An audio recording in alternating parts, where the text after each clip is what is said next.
komputer saya ada masalah ini. Oke ya. Assalamualaikum warahmatullahi wabarakatuh. Salam sejahtera, selamat pagi ya. Jadi kita lanjutkanlah kuliah kita Solid State Chemistry. Jadi sebelum saya masuk itu saya nak ulang lagi bahwa Solid State Chemistry itu berbeza dengan kita orang engineering ya. Jadi kita itu lebih banyak bercerita pasal structure dengan sifat ya, structure, properties, relationship ya. Dan kemudian sintesis ya. Jadi lepas kita sintesis, kita kaji structure, kita kaji properties, kemudian kita nak relatekan antara structure dengan properties itu. Jadi itu sebenarnya yang solid state chemistry itu. Dan semua bahan solid itu yang kita kaji pada semester ini adalah yang awal-awal itu mengenai structure dari metals ya. Kemudian kita sudah kaji phase diagram dan kita sudah tahu banyak sangat variety ya. Kita ubah suhu dia akan berubah structure ya. Kita ubah composition dia akan berubah structure. Dan kemudian macam mana dia boleh bercampur antara atom itu, kita sudah bincang juga ya. Ada yang disebut sebagai Hume rotary rules. Kemudian kita juga tengok apa efek dari bonding terhadap bonding terhadap properties ya. Dan kalau kita bincang pasal tak organics ya, material, inorganic materials, itu menarik ya. Kenapa? Karena variety-nya macam-macam ya. Oleh karena itu saya explain start dengan silicate. Kenapa silicate? Karena the abundance of the silicon itu ya is the second, the first ya untuk bahan-bahan yang ada di alam ini. Yang kedua adalah titanium. Jadi Anda bayangkan dengan Si dengan oksigen saja, silikon dengan oksigen, variety material kita boleh sintesis ya. Dan kita sudah bincang pasal structure dari silicate itu, dan silicate itu dia salah satu dari related materialnya adalah namanya zeolite ya. Jadi zeolite itu adalah SiO 4 positif 4 negatif itu yang tetrahedral yang bercantum dia ya, bergabung gitu ya, dengan oksigen yang 4 tadi itu dia akan berikatan dengan tetrahedral yang lain. Makanya strukturnya itu kompleks ya. Oke ya.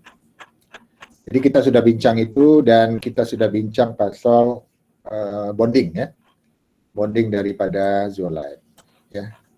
Dan ini adalah basic sebenarnya yang penting kita ketahui dari zeolite itu. Oke ya. Jadi ini penting, kenapa? Kita sebagai orang kimia, kita tahu ikatan kimia. Ya, kita tahu ikatan kimia, dan dari ikatan kimia itu dia ada rule macam-macam. Ya. Dan kita tahu dari rule itu, ada ikatan kimia yang tidak boleh berada di dalam structure di dalam zeolite ya, atau zeolite type material ya. Contohnya kita sudah bincang aluminium, oksigen aluminium itu tak boleh ya. Tapi ini khas untuk zeolite ya. Ini khas untuk molecular sieve ya. Dan kalau kalian tengok misalnya alumina ya pasti ada aluminium, oksigen aluminium kan. Tak mungkin tak ada. Nah, ini khas untuk apa? Untuk zeolite and related materials ya. Jadi zeolite itu structure-nya dia tidak ada, atau ikatan aluminium oksigen aluminium itu unfavorable. Unfavorable itu maksudnya ada orang pernah jumpa, tetapi memang dari segi ikatan dia tak stabil lah. Ya. Jadi boleh dikatakan kalau orang bercakap, itu tidak ada ikatannya, kita tengok dulu kan, karena ada paper yang mengatakan bahwa aluminium oksigen aluminium itu jumpa ya.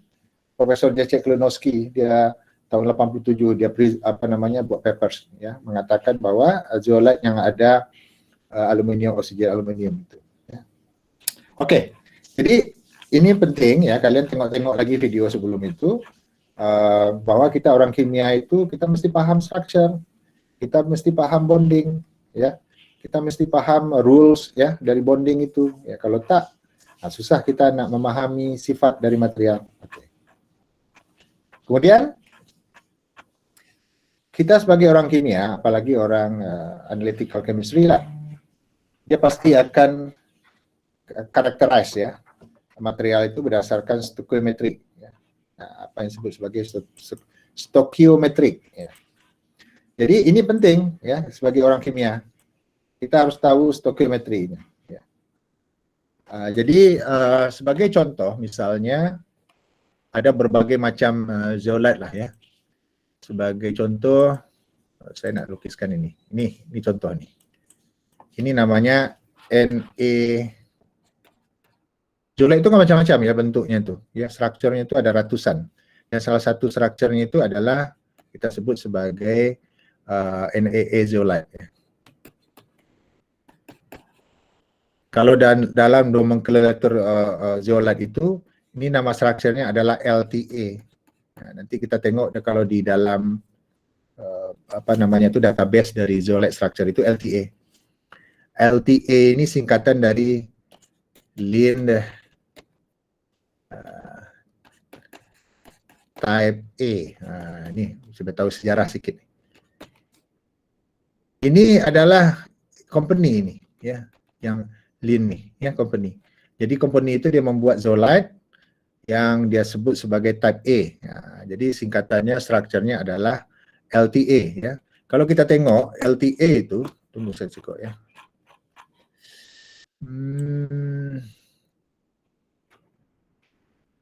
Kejap. Atau saya share ini saja kejap dulu. Presenting. Susah saya nak ni. Kalau saya nak ganti dengan screen macam mana caranya, Kim? Stop dulu presenting ya. Kemudian saya share share entire screen. Share entire screen. Okey. Ini kalau entire screen saya nampak semua ni. Ini bagus nih karena saya gunakan 27 ni layar monitor, jadi senang sikit. 27 inch ya. Okey. Nampak Kim ya semua Kim ya? Nampak bro. Okey. Jadi saya nak tunjukkan apa namanya tu pelan-pelan lah ya. Ni Linde Type A ni supaya kalian tahulah ya. Kita akan coba tengok ini macam mana ya. Zeolite, ini internet ni, zeolite structure database. Ini ada sini. Ini sebagai zeolite structure database, dia akan keluar ke IZA structure ORG. Ini strukturnya ada macam-macam ni. Dan ini berbagai macam jenis dari zeolite ada di sini. Ya. Ini kod dia semua ni. Kita cari LTA, mana LTA? Ini LTA. Nih. Nampak ya, LTA. Jadi ini adalah LTA Lin Type A sebenarnya ni, LTA itu. Jadi ada company yang jumpa material ini. Dan kita tengok di sini D4R. Ini adalah yang kita sebut sebagai secondary building unit. Ya. Secondary building unit ya. Dan dia disusun dari secondary building unit ini, semua zeolite itu.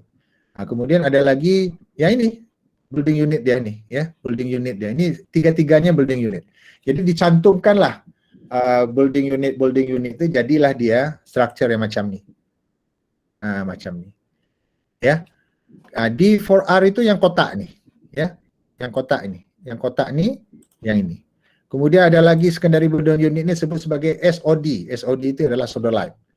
Sodalite ni seperti ini, ya. Dan kalian ingat bahwa ini adalah kalau yang di ujung-ujung ini adalah tetahedral ya. SiO4 positif negatif. Jadi Anda bayangkan tetahedral tetapi dia akan membentuk struktur yang cantik macam ni dan teratur. Dan kalian tengok di sini ada liang di sini ya, pore size ya. Jadi ini ada kita sebut struktur yang macam ni, kita sebut sebagai LTA, ya, LTA, Lean Type A. Dan strukturnya itu adalah cubic. Ya, cubic sini ya, cubic strukturnya. Jadi kalau dalam X-ray diffraction pattern tadi itu, kalau kita masukkan ke dalam SRD, nampak dia peak-peak yang kemudian kalau kita analisis itu cubic. Kan kalau kita tengok ini kan macam cubic ini, betul ya? Yakin ya, macam cubic. Ya, Bro. Ya, jadi memang dalam SRD-nya itu yang kita boleh tahu nih unit cell. Ada tengok nih, mungkin tak begitu nampak ya unit cell dia. Oh, nampak cubic tu lah. Nampak ya Kim ya? Nah, ni. Nih, nampak kalau saya besarkan nih. Ini kan nampak kotak nih. Ya, ya. Nah, ini unit cell dia. Oh. Ini unit cellnya. Coba kalian bayangkan kalau kita yang bola-bola itu, kan simple kan? Unit cellnya ada bola, di ujungnya itu ada berapa atom. Ya. Kalau misalnya FCC, ada 4 atom, karena di ujung itu ada 1/8. Ya. Kemudian di sisinya ada 3. Ada setengah, ada 6 kan. Jadi ada berapa atom. Tapi kalian tengok ini yang zeolite ini. Unit cellnya macam ni. Berapa atomnya? Coba hitung. Wah, ini susah. Susah ya Kim ya? Nah, hitung. Ya, Bro. Tak semudah itu. Makanya semua buku-buku solid state chemistry dia tak langsung bercakap pasal structure material tak organik. Kenapa? Structure ini complicated. Jadi ini adalah zeolite type A ya. Ini very interesting nih structure-nya zeolite type A. Dan kalau kita tengok ini zeolite type A ini, dia tengok tuh A, B, C, tengok kan? A sama dengan B sama dengan C. Maknanya yang kotak tadi tuh, yang unit cell tuh, unit cell itu kan kita tahu ada Bravais lattice ya. Ada lattice, kemudian ada Bravais lattice-nya kan, ada namanya tuh yang 7 itu, jadi 14 Bravais lattice. Jadi ini termasuk dalam cubic, termasuk dalam cubic. A sama dengan B sama dengan C, dengan alpha, beta, gamma itu adalah 90, ya kan?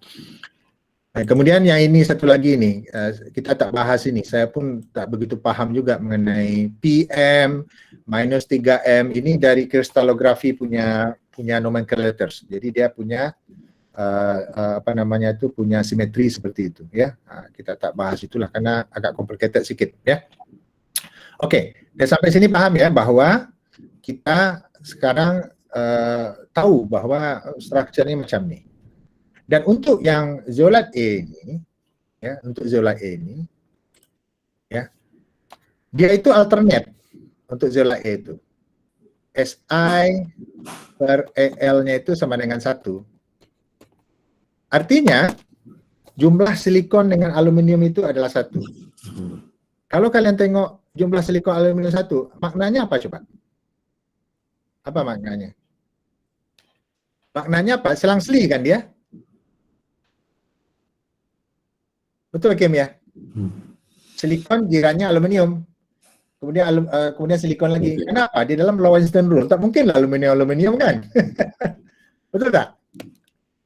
Jadi zeolite A itu dia pasti akan macam ni, SiO, kemudian ada aluminium jirannya. Ya kan? Pasti. Okay. Kemudian jirannya lagi silikon lagi kan?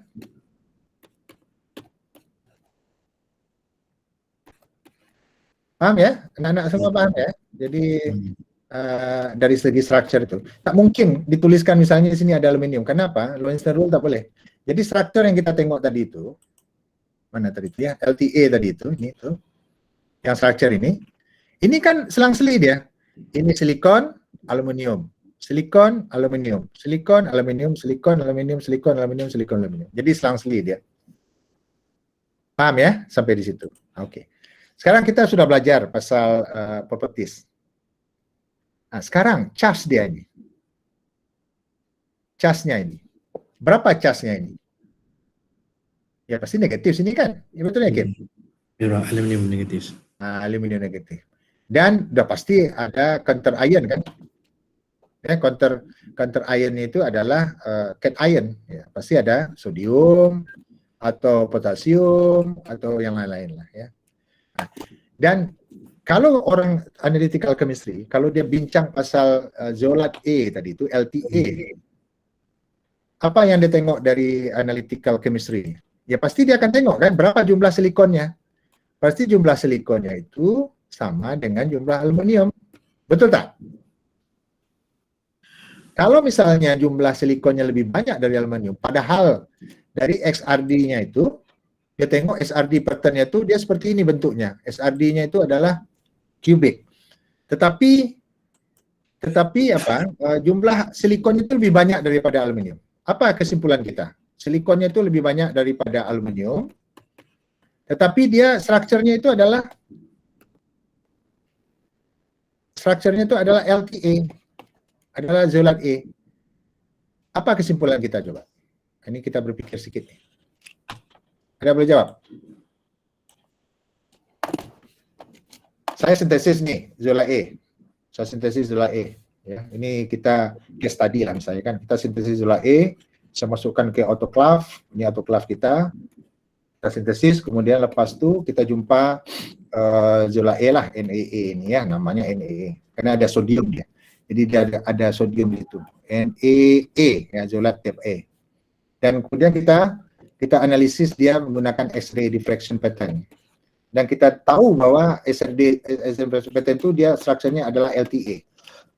Sama dengan struktur dari inilah ya. Kemudian kita hantar lagi.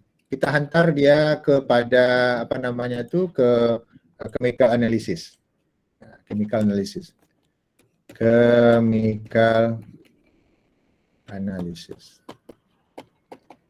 Sepatutnya kan zolat A itu, kalau LTA itu, dia kan seharusnya silikon per aluminium rasionya itu kan 1. Maknanya jumlah silikon per aluminium itu kan harus sama banyak kan? Betul tak?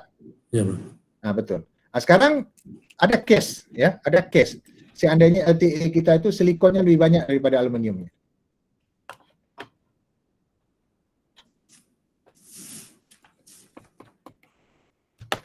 Apa kesimpulan kita di sini? Saya sudah ada dapat nih. Kesimpulannya ini kan. Tuh, Kim. Jadi ada ekstra neos silikon ya. Maknanya kalau kita ada struktur tadi itu yang kubik tadi itu ya, maknanya ada kubik lah seperti itulah, ini zolat A lah ya, anggaplah sini zolat A ini. Dan pasti ada yang silikonnya itu tak masuk dalam framework dia. Dia pasti ada silikon atau silika di luar sini. Betul tak? Betul ya? Ya, lebih. Dalam bentuk silika lah atau betul. Berlebih dia.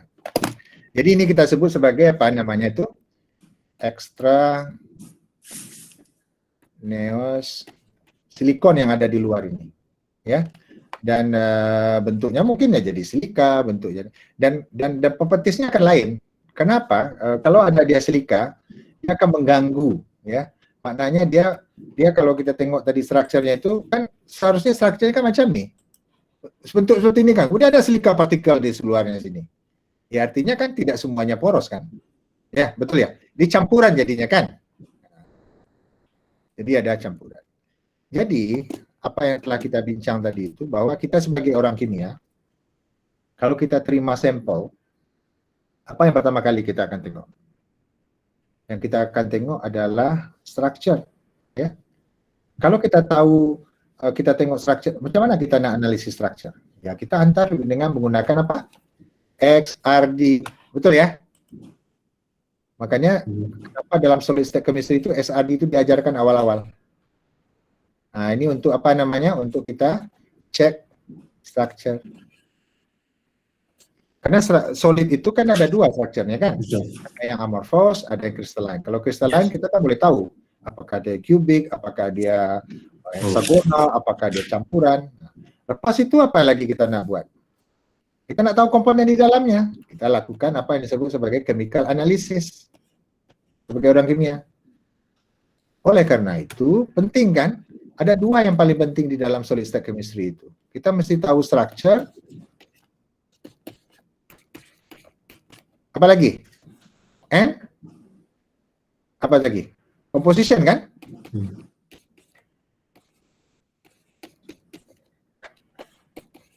Paham ya kalian ya? Bahwa ini yang menurut saya sangat penting kita hayati lah ya. Kita ketahui sebagai seorang kimia.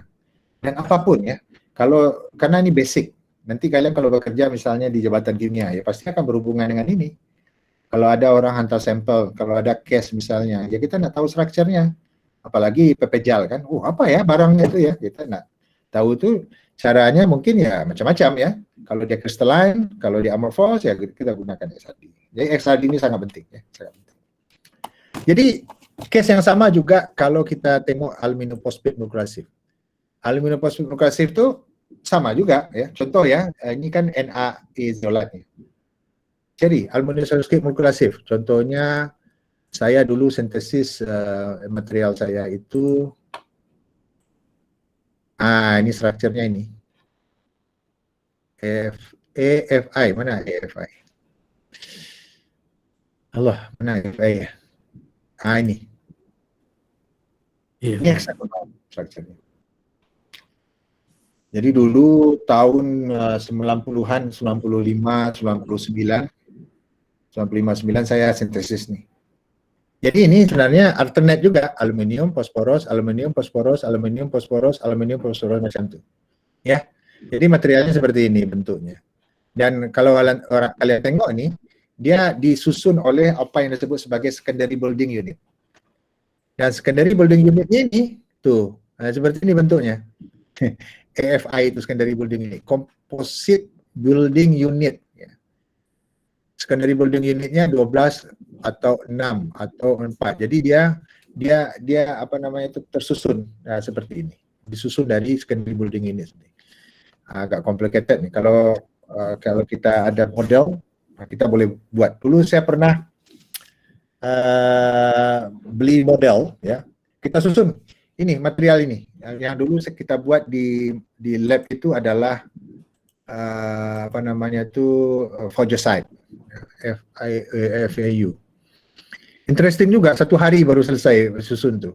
Kan ada orang model itu kita. Sekarang tak ramai orang yang main-main dengan ini. Ini. Jadi kita susun dulu secondary building unit model tuh, pakai model tuh. Kemudian jadinya macam ini. Coba tengok ya model apa kita main dulu zeolite. Kit nih. Ini kita beli dulu ini. Nah sekarang ini tak ada lagi nih. Nanti Kim, kalau kita ada duit kita beli Kim, kita main game. Boleh bro, kit ya. Ini kitnya ada. Nih sekarang ini student tak tahu lah ya. Zaman sekarang ini karena online dia tak ada hands on. Sepatutnya dia boleh buat ini. Dulu saya buat ini nih. Ini saya buat ini nih. Jadi kita tahu di sini bahwa ini yang hitam ini adalah misalnya aluminium, yang ini adalah silikon. Jadi dia selang-seling. Kemudian kita susun jadi macam nih. Nah, kemudian ini bercantum dia kan ada oksigennya semua. Jadi macam itu. Jadi kita tahu bahwa dia dibentuk oleh tetrahedral. Dan semua tetrahedral nih SiO ini kita cantum ya. Apalagi nanti saya dulu saya pernah beli ini, tak tahu saya letak di mana. Nanti kita coba beli lagi lah ya kalau misalnya kuliah tahun depan kita coba kalau tak pandemi kita buat nih model nih, interesting nih. Iya bro, boleh bro. Sangat interesting. Sehingga kita paham betul buat macam nih model ini sama dengan ini. Ini juga ini sama. Ini FAB. Dan ini yang digunakan zeolite untuk cracking. Di apa namanya Petronas dia guna ini kalau tak silap ya. Komponen besar itu dia guna zeolite Y. 2 di zeolite yang gunakan untuk kilang itu, zeolite Y, ini satu, ZSM5 satu lagi. Oke, paham ya kalian ya. Jadi very interesting ini bahwa dari situ kita ada tahu structure, kemudian kita akan tengok dari composition tuh. Aluminium phosphate nukleosis, patutnya dia kan 50-50, aluminium 50%, fosforosnya 50%. Tapi kadang-kadang kan kalau kita analisis komposisinya 60%, ya maknanya ada aluminium yang tidak masuk dalam framework itu, di luar dia. Nah, jadi mungkin di luar biasanya dia sebagai alumina. Extraneous. Ya. Dia seperti ini, boleh. Nah, jadi ada macam-macam lah. Ini extraneous aluminium, extraneous fosforus. Walaupun di XRD-nya, dia betul-betul FI. XRD-nya memang cantik seperti ini bentuknya XRD-nya. FIU lah. Ini FI-nya. Ini Ini LTA.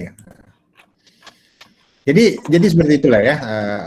Artinya kita mesti apa namanya tuh, mesti paham lah ya. Karena penting ini structure. Saya tengok sini chemical composition itu sangat penting. Chemical composition sangat penting, bonding sangat penting ya. Oke. Sampai situ ada pertanyaan tak? Ya. Jadi Setakat ni okey, Prof. kenapa oke ya, setakat ini oke ya. Jadi jadi information ini sangat penting ya. Information ini sangat penting dan kita sebagai orang kimia kita mesti paham composition, kita mesti tahu structure. Jadi kita bercakap pasal material tu, oh iya ya, strukturnya apa? Kalau strukturnya macam ini sifatnya. Komposisinya macam mana? Kalau komposisinya macam ini sifatnya. Oh ini mungkin ada aluminium yang di luar dari strukturnya, macam-macam lah ya. Oke ya, sampai situ settle. Satu lagi yang paling penting ya di dalam material ini hanya ini contoh sebenarnya yang saya nak bagi ini hanya contoh. Ya. Lepas kita tahu structure,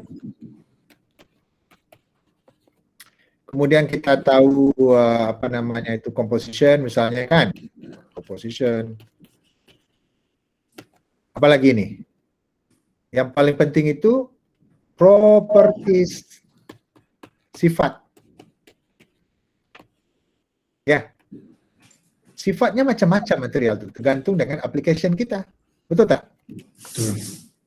Sifatnya macam-macam tergantung dengan application kita. Jadi sifat ini, properties of material ini bergantung dengan apa? Nanti application. Ya. Orang engineering biasanya dia tak tengok sangat pasal structure ini. Dia tengok dengan application aja, dengan sifat ini. Ya. Ini orang engineering sini perginya. Orang engineering. Kalau kita tak tengok semua sebenarnya. Betul. Structure kita tengok, properties kita tengok, application kita tengok. Dan properties ini salah satu properties yang paling penting dari zeolit itu yang kita sebut sebagai acidity. Apa? Acidity ya. Acidity. Ya. Ini adalah salah satu properties yang penting dari zeolit. Dan zeolit itu kalau kita tengok banyak sangat application-nya ya. Application-nya banyak zeolit itu sebenarnya. Acidity ini pentingnya untuk sebagai apa application itu? Catalyst.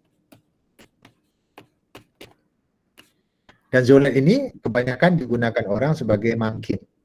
Ada lagi yang digunakan orang sebagai absorbent. Apa lagi? Absorbent.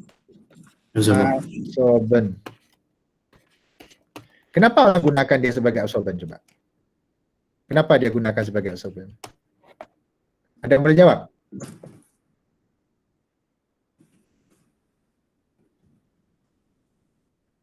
Ada yang boleh jawab tak?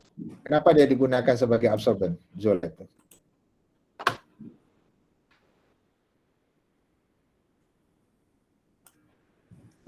Ada yang boleh jawab tak? Tak sure, Prof. Hah? Wow. Sebab Ya. dalam tu ada lubang tubuh aspin juga. Ya. Jadi kenapa dia ada pore ya? Ada pore, kemudian dia ini. Jadi pore itu karena dia berliang-liang, apa efeknya kalau ada liang itu? Dia surface area-nya tinggi.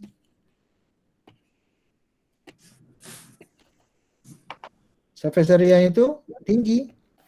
Jadi apa? Coba Anda tengok ya, kalau material itu misalnya macam ni lah ya. Material itu pepejal macam ni, tak ada lubang-lubang. Kalau ada lubang kan material itu kan akan tinggi surface area-nya. Dan itulah yang properties yang paling penting dari zeolit itu. Dan satu lagi, karena dia surface area tinggi, itu yang pertama. Yang kedua, dia boleh absorb kuat. Ya, kenapa? Karena dia banyak functional group di situ. Dan salah satu functional group yang yang ada dalam zeolit itu apa? Hydroxyl group. Ya, hydroxyl group. Dari mana datangnya hydroxyl group? Kalau kita tengok di sini SiO.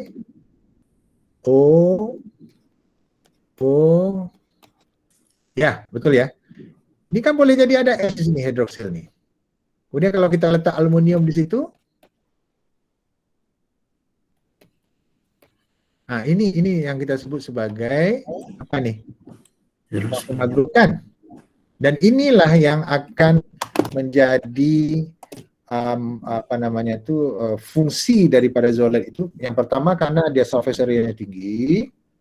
Kedua karena permukaannya itu ada attract molekul-molekul. Ya, kenapa dia boleh attract molekul? Karena di permukaannya itu ada apa? Ada potensial, ya, energi yang disebabkan oleh adanya functional group. Nah, makanya dia boleh absorb. Nah, itulah. Oke, sekarang ini kita tengok dulu yang acidity, karena ini sangat penting ya, acidity. Jadi application dari zeolite itu adalah sebagai catalyst ya, karena acidity-nya tinggi. Hebat acidity-nya itu, ya. Hebat acidity-nya. Oke, sampai situ paham ya? Oke. Kalau kita tengok dari segi structure-nya, mungkin saya zoom in nih.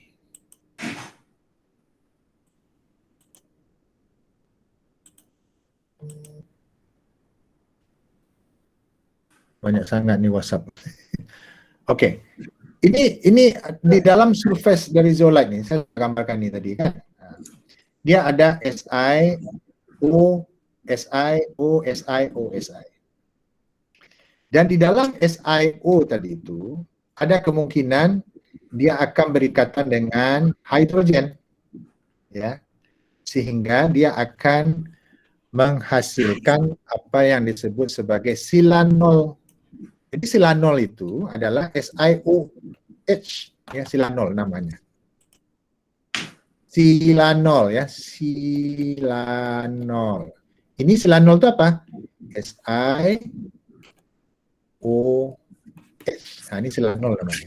Ini silanol namanya. Ya.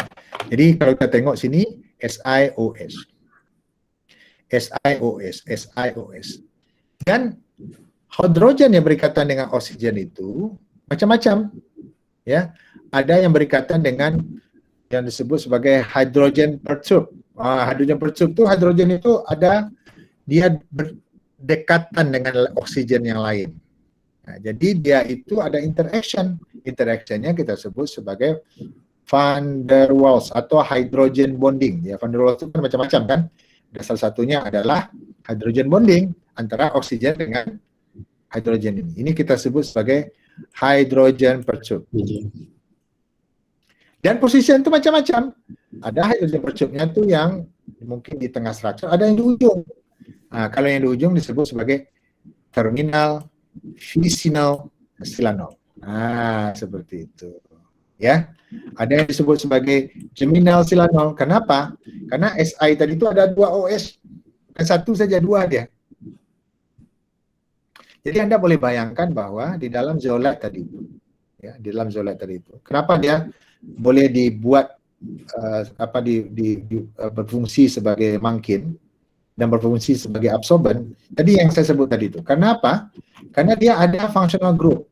Karena dia ada OH group di situ, SiOH, ya, ini yang kita sebut sebagai silanol yang boleh molekul-molekul itu absorb. Ya, absorb ke permukaan dari zeolite. Apalagi zeolite itu surface area-nya sangat tinggi kan.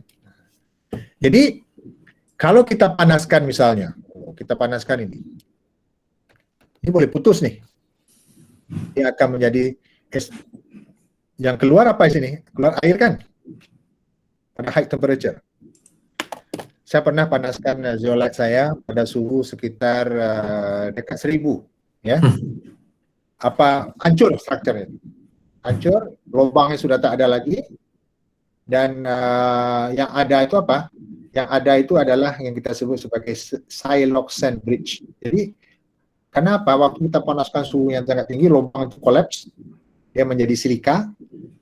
Bukan jadi silika dia, menjadi kaca. Jadi saya panaskan 1100 kalau tak silap itu, jadi macam kaca dia, zeolite itu. Awalnya putih. Lepas saya panaskan 1000 lebih itu, dia menjadi dan apa yang terjadi adalah airnya keluar sini kan, airnya akan keluar. Dan ikatan ini dia akan menjadi SiOSi. SiOSi ini kita sebut sebagai siloxane bridge. Ya, betul ya? Nah, kemudian ada lagi isolated free silanol. Masih adalah sedikit lah. Dia bukannya semua jadi SiOSi. Jadi, di dalam structure dari zeolite itu, kalian mesti paham ya bahwa apa yang kita hypothetical kita tuh SiO, aluminium, tas. Dia pasti ada silanol. Dia tidak apa namanya itu tidak yang itu kan hypothetical structure. SiO, SiO, tak ada OS-nya kan. Nah, tapi dalam kenyataannya kan pasti ada functional group ini, ya, yang kita sebut sebagai silanol ini. Jadi SiOS ini. Oke, paham ya sampai situ? Pelan-pelan. Oke, selesai ini ya, bahwa kita tahu bahwa zeolite tadi strukturnya itu dengan berbagai macam. Dia ada porous structure, kemudian surface area-nya tinggi, kemudian ada silanol group di permukaannya. Silanol group itu adalah yang menyebabkan dia boleh bersifat sebagai sebagai absorben. Oke, saya tanya satu lagi. Kalau kita tengok seperti ini, zeolite tadi itu sifatnya itu hidrofilik kah hidrofobik? Ini sebagai orang kimia nih, kita sudah tahun 4 lah kan. Zeolite itu hidrofilik kah hidrofobik?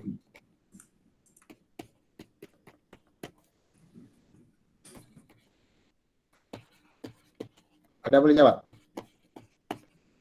Hidrofobik kah hidrofilik? Yang mana satu? Kalian kan sudah tahu nih, zeolite surface-nya seperti ini structure-nya.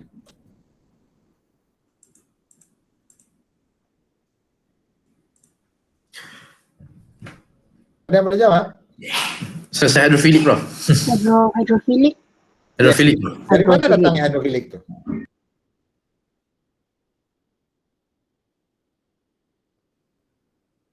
Sebab ada functional group, Prof. Ada OH tu. Yes, ada OS. Jadi dia ada OS ini. Oleh karena itu, zeolite nih kalau kalian letakkan di luar, kejap aja dia akan masuk air dari atmosfer. Oh. Sekejap aja dia akan masuk air. Makanya orang gunakan zeolite sebagai absorben kan. Oh, okay. Mudah dia akan masuk air. Nah, lepas itu airnya kalian buang saja, panaskan, buang, kemudian absorb lagi. Panaskan, buang, absorb lagi, panaskan, buang, absorb lagi. Dia sangat very hydrophilic. Oh, okay. Dan hydrophilicity itu bergantung kepada apa coba? Kepada berapa banyak jumlah OS-nya. Betul ya? Kalau jumlah OS-nya banyak, hydrophilicity-nya banyak. Betul, Prof. Sekarang saya bertanya lagi, satu pertanyaan lagi. Macam mana kita nak menentukan jumlah daripada OS? Ya oke, hidrofilik ini karena ada silanol kan, OS kan, SiOS ini kan, ini hidrofilik ini kan. So, macam mana kita nak tentukan ini, hydrophilicity ini? OS ini berapa banyak jumlahnya ini? Apa tekniknya? Kalian sudah tahun 4 sekarang nih, apa tekniknya? Untuk mengetahui OS nih.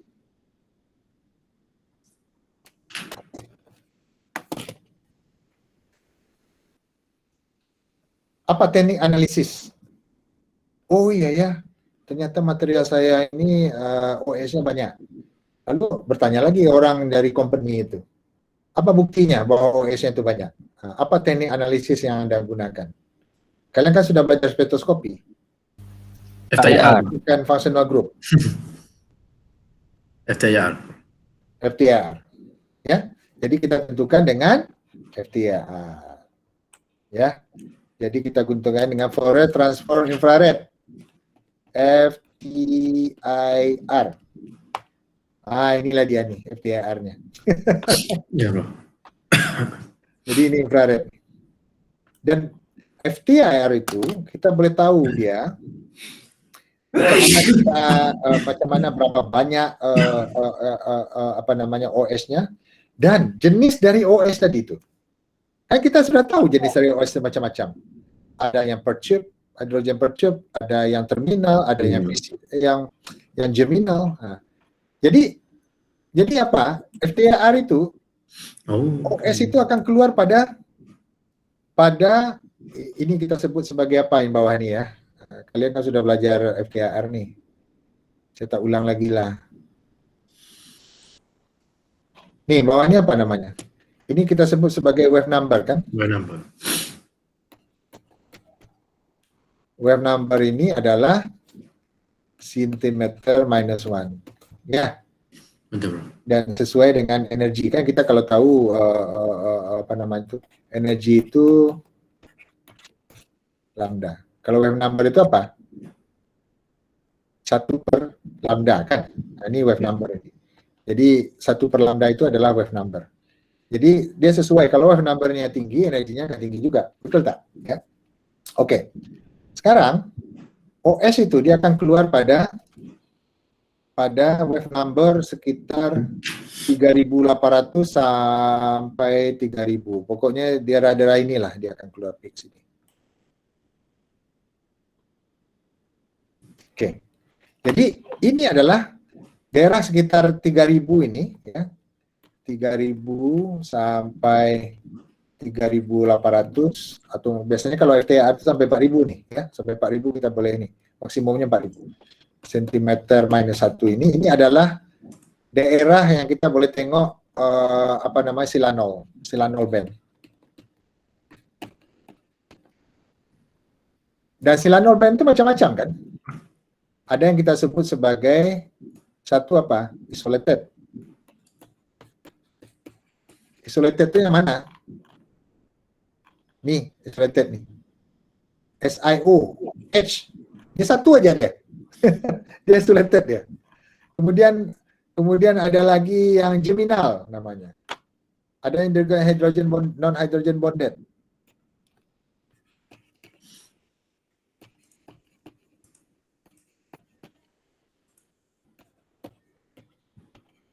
Ada lagi yang namanya geminal. Geminal itu kan kita tahu nih. Geminal itu yang macam nih, SIO, OH-nya ada 2 nih, ya. Nah, OH-nya ada 2. Oke, jadi dari yang ini, ya, ada 3 ini. Kita tengok sini. Ada yang kita sebut sebagai vicinal tuh. Yang vicinal itu yang mana nih? Atau hydrogen pertube itu, yang seperti ini hydrogen pertube namanya, ya. SIO yang ada jirannya dengan O, itu dia ada diganggu oleh oksigen di sebelahnya itu, dia akan keluar pada peak 3.550. Kalau yang isolated nih, ya, atau yang geminal ini, ya, dia akan keluar pada 30747. Bezanya sedikit aja nih. Ya, bezanya 300 ya tak sedikit juga ya, sekitar 800. Berapa nih Kim ya? Sekitar 200 ya, centimeter ya, minus 1 ya. Kemudian 3720. Nah, ini terminal yang di ujung. 3650. Nah, ini interglobular silanol, weak particle interaction. Maknanya kalau kita ada partikel-partikel dari zeolite tadi itu, silanol itu dia boleh interaction antara partikel-partikel. Nah, itu ada peak lagi 365. 365 di sini. Coba kalian tengok ini. Ini sukar. Kenapa sukar kita nak buat buat analisis? Karena apa? Air di sini juga peaknya. Kalau kalian run air ya, air itu dia peaknya very broad di sini. Ini air, di water punya peak.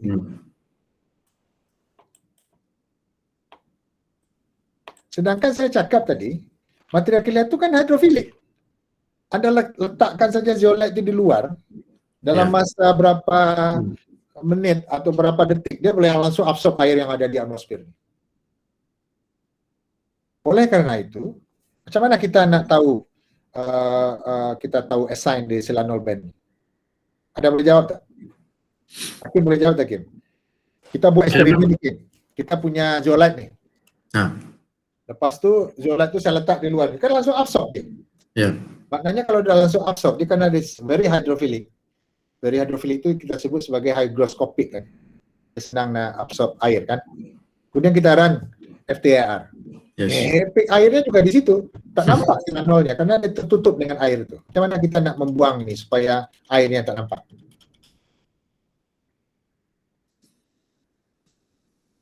Kita buat FTIR itu dalam vacuum.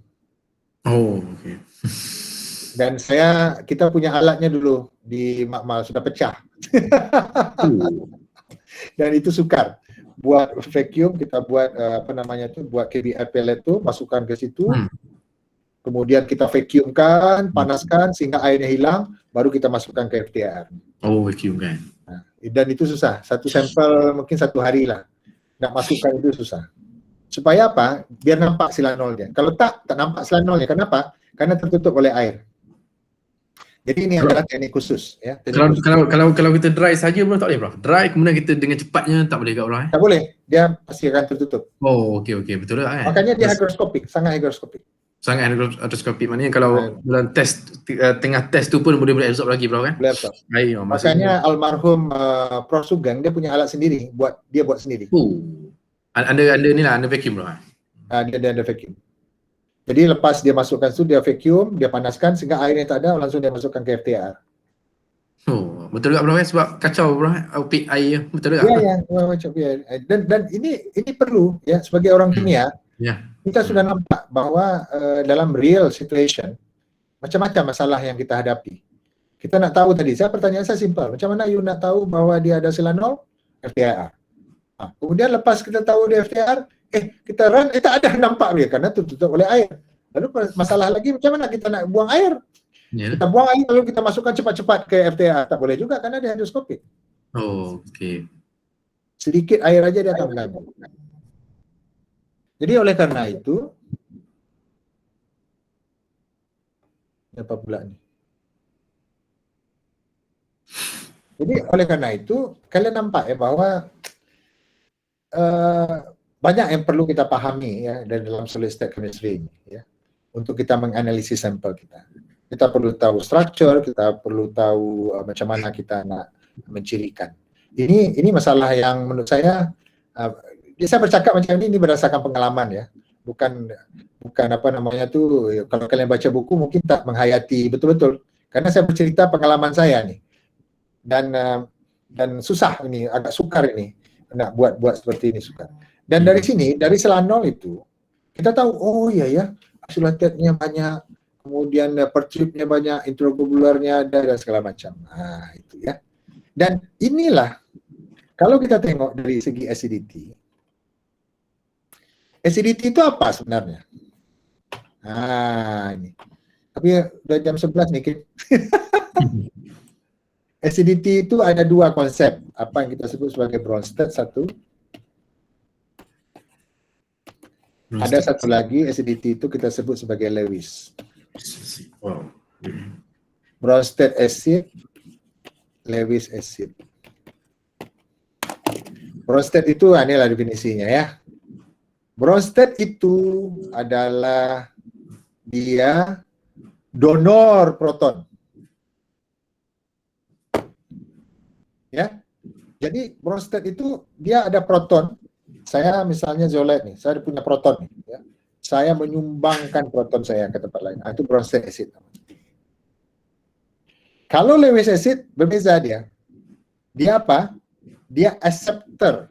Ya, electron pair. Jadi dia itu biasanya ada, kalau dalam zeolite itu ada Si. Saya pernah cakap ni kan, SiO. Sorry.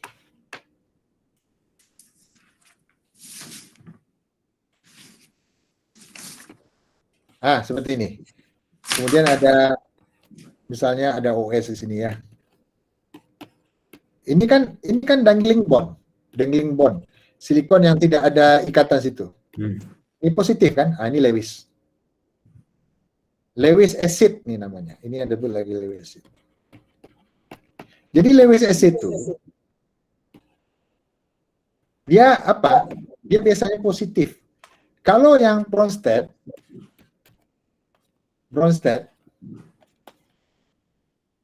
kalian boleh belajar sendiri lah nih. Ya, Bronsted biasanya ada aluminium di sini. Dia akan ada ikatan seperti itu. Ini akan ada, ini Bronsted namanya. Dia dan ini akan positif kan? Dia positif kan? Ini seperti ini. Yang ini dia donorkan ini proton ini. Dia donorkan protonnya. Ini mendonorkan proton. Semakin mudah dia menyumbangkan protonnya, semakin acid strength-nya, semakin kuat dia. Maknanya apa? Semakin mudah dia mendonorkan, ikatan antara oksigen dengan hidrogen ini, interaction itu semakin lemah. Sehingga dia proton itu mobile dia. Makanya asidnya semakin kuat. Paham ya? Betul. Jadi zolat itu sifatnya ada dua. Satu yang kita sebut sebagai Bronsted acid, dengan adanya Bronsted acid itu dasar dari proton ini, dan kemudian ada Lewis acid biasanya dari sini. Dari Si positif ini Lewis acid. Inilah definisinya, bahwa Bronsted itu adanya proton transfer yang berasal dari apa ini? Ini kan sama dengan ini nih. Ini proton, ya. Nah, kalau ini kan elektron per acceptor. Ini mudah di accept. Yang satu dia donor, yang satu lagi accept elektron. Nah, itu beza dia antara Bronsted dan Lewis. Ini kita sebut sebagai Bronsted dan Lewis. Nah, di dalam zeolite, dua-duanya ada. Bronsted dan Lewis acid.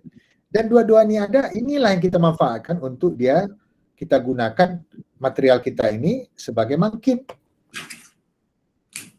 Ya, paham ya? Udah jam 10 nih. Saya pukul 10.30 ada meeting lagi. Oke, ada pertanyaan tak? Mungkin sampai sini dulu lah ya. Ada 1 jam kita cakap. Bahwa menarik sebenarnya ini ya, menarik ini. Very interesting antara structure, properties dengan apa namanya itu, dengan structure, properties relationship. Propertiesnya diantaranya acidity. Saya kenapa acidity saya apa namanya itu yang saya explain. Kenapa? Karena kita orang kimia kan. Acidity itu kan berkaitan dengan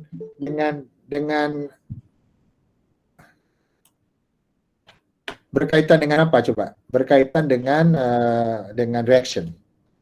Nah, nanti kita akan tengoklah macam-macam reaction yang kita boleh menggunakan Bronsted acid, Lewis acid. Contoh misalnya, saya cerita, saya buat research nih. Di dalam orang organik, kita tahu ada namanya Friedel-Crafts reaction. Dan Friedel-Crafts reaction itu dalam homogeneous catalyst, dia gunakan Lewis acid. Ya. Dan semua orang tahu dia gunakan Lewis acid. Satu dunia, satu orang. Tetapi kalau kita gunakan solid, ya, kita gunakan zeolite, ternyata bukan hanya Lewis acid saja yang berperan. Bronsted acid pun berperan. Nah, ini kita publish dulu Kim, mungkin 7 tahun lepas nih. Antara synergetic effect antara Lewis. Jadi kita gunakan Friedel-Crafts reaction. Orang semua saintis cakap bahwa Lewis acid saja kan dari organic synthesis. Tapi homogeneous catalyst. Tapi yang kita buat tak. Bronsted acid pun boleh jumpa. Oke, sebelum saya beredar nih, saya cari paper saya tuh. Saya nak tunjukkan kalian lah sebelum saya beredar nih. Tahun berapa ya? Sekejap ya. Nak cari paper tahun berapa nih? Itu ini PhD student saya nih.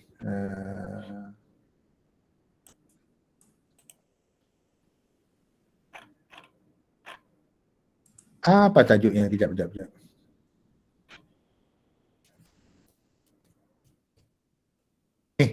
Ini paper kita yang kita publish tahun 2011.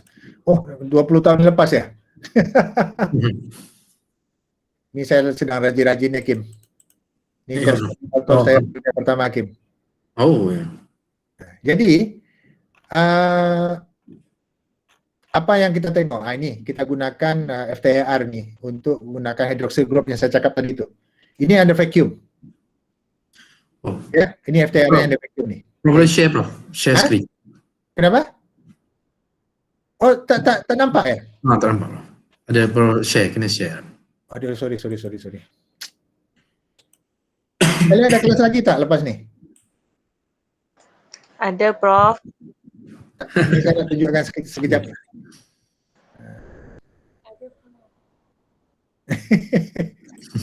Nah, ini nih ya, saya tunjukkan sekejap bahwa dalam zeolite itu ada apa namanya? Biasanya orang tahu Friedel-Crafts ini kan untuk Lewis ya. Tetapi dalam research kita cakap bahwa ada Bronsted ya. Ini yang buat ini sebenarnya si Aiman nih, Najati Akmal nih. Dia master student kita dulu. Lalu kita jumpalah bahwa ada silanol group itu kita gunakan vacuum tadi yang saya cakap. Kemudian kita tahu, nanti kita akan belajarlah bahwa kita tahu ada acidity itu dengan gunakan pyridine absorption. Okay. Dan kita propose mekanismenya macam ni. Bahwa di dalam reaction ini, dua-duanya perlu. Bronsted acid dengan Lewis acid. Bronsted itu OS, Lewis itu positif kan? Yang dari SI tadi. Inilah reactionnya. Very interesting. Ya, very interesting. Jadi, bahwa solid state chemistry ini baguslah, artinya kalau kita paham, kita boleh banyak opportunity kita terokai material-material yang macam-macam tu ya. Dan makanya publication agak senang sikit Kim, material ni Kim. Dan jurnal pun banyak kan, kita boleh jurnal banyak bro. Jurnal banyak bro, senang publish. Senang kita nak. Okey, jadi mungkin itu yang kita stop presenting, kita tangkap gambar, habis itu kita bersurai lah. Okey, buka kamera semua. Penat juga 1 jam bercakap ni.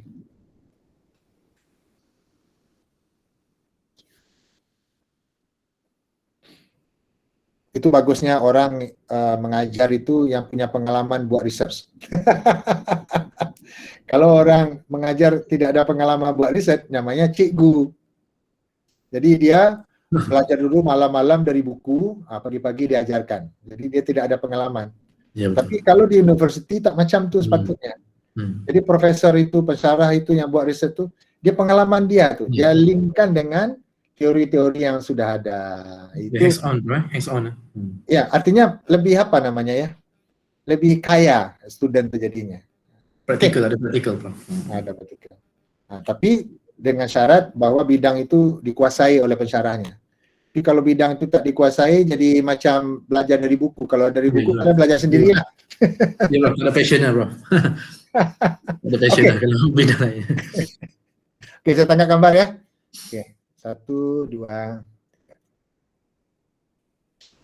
Okey, terima kasih. Jaga kesihatan ya, jangan main-main keluar. Kisah. Ya, karena virus nih. Okey, makasih ya. Kita jumpa minggu depan. Terima kasih, Prof. Okey, baik. Assalamualaikum warahmatullahi wabarakatuh. Thank you, Prof. Okey, bye.